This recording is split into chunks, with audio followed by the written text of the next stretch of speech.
We've had 3 big ideas at Amazon that we've stuck with for 18 years, and they're the reason we're successful. Put the customer first. Invent. And be patient.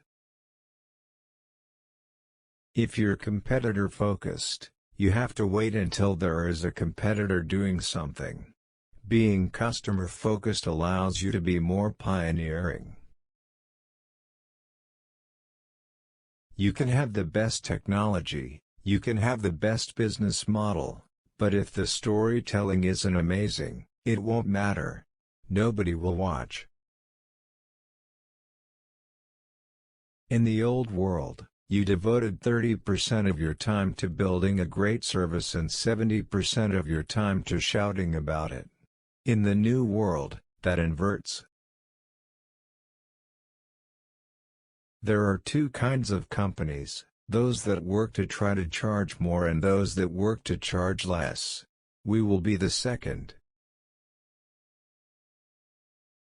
There are 2 ways to extend a business.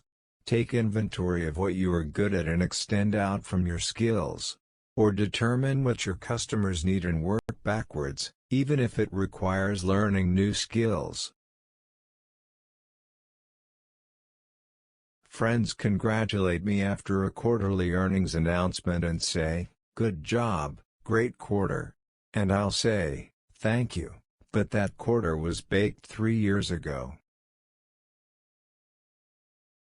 Day 2 companies make high-quality decisions, but they make high-quality decisions slowly. To keep the energy and dynamism of day 1, you have to somehow make high-quality, high-velocity decisions. When competitors are in the shower in the morning, they're thinking about how they're going to get ahead of one of their top competitors. Here in the shower, we're thinking about how we are going to invent something on behalf of a customer. Failure and invention are inseparable twins. To invent you have to experiment, and if you know in advance that it's going to work, it's not an experiment. I think frugality drives innovation, just like other constraints do. One of the only ways to get out of a tight box is to invent your way out. If you decide that you're going to do only the things you know are going to work, you're going to leave a lot of opportunity on the table.